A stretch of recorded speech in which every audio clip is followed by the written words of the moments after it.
Hey, today is grade verification day, so we are going to finalize some grades in the Power School gradebook, and I'm going to show you there's just a few steps to go ahead and get that done. The first thing we have to do is override any grades that have issues.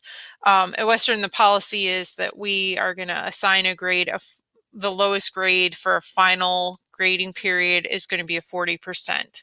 And that's for a variety of reasons, mainly motivational, because if a student knows that they have no way of passing your class, it's just turns into bad news for both them and for you. So the 40 is a way to kind of avoid some of those problems. This, for any individual grade, you can absolutely assign a 0.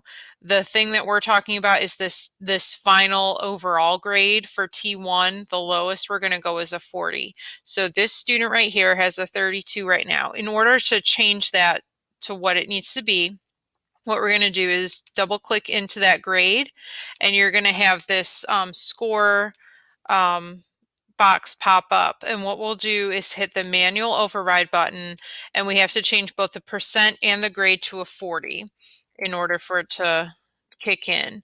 And it's your choice.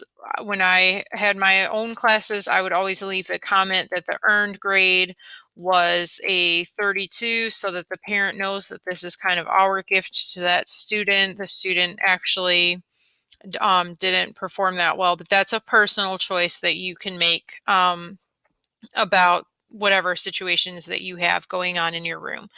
So when I close that, you'll see that there's a comment that I left, and you'll also see that little red exclamation point.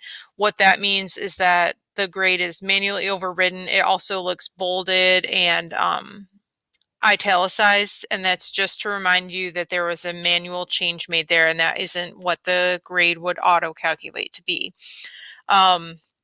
So you have to kind of go through your list and make all those changes. Hopefully you don't have very many of them to make. So just double checking. All right, everybody else looks good. Oh, got a couple more up here. And once you've gone through this,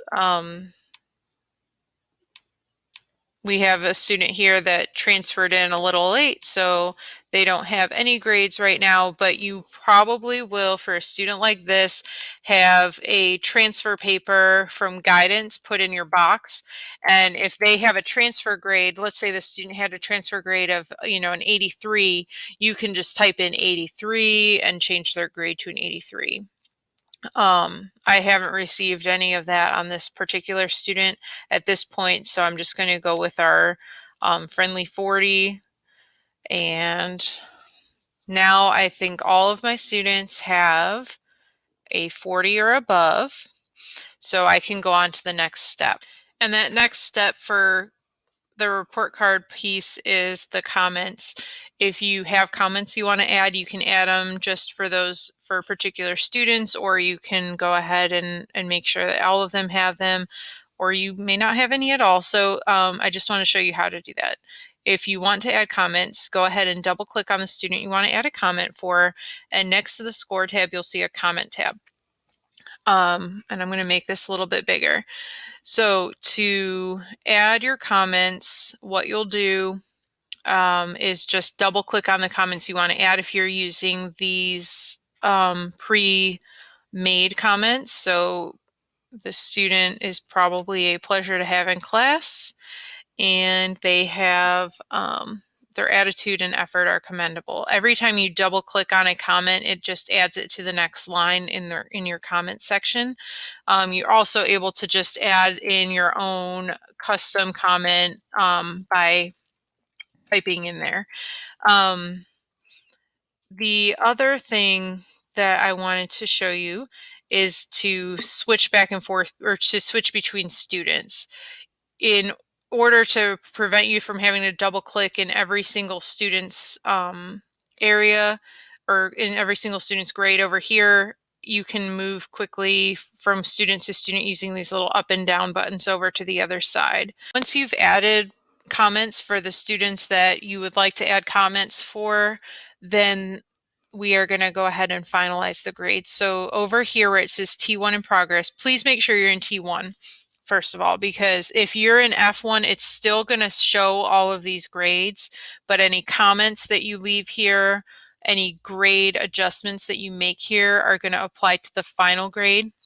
And right now we only want to deal with the first 6 weeks of school. So make sure that you're in T1, click this little button that says T1 in progress, and check the box that says final grades complete and click OK. When that happens, you'll get the green check mark, so you're good to go. And the last thing we have to do is print the report for Miss Powers. The one that she needs is the final grade comment and grade and comment verification. Click the little gray arrow, and all of the settings we have here are what we need.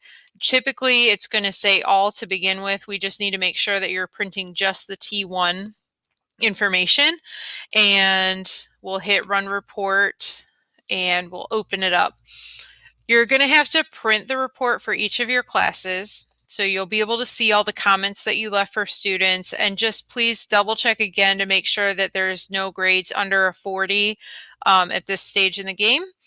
Once you're happy with it and it looks right, print it out and put your signature and date your report, and you're going to just turn that into Miss Powers. So the big things, just make sure that you have your green check mark, you've printed your report for Miss Powers, signed and dated that. Once you've done that, you have finished your grades for the first grading period, and congratulations.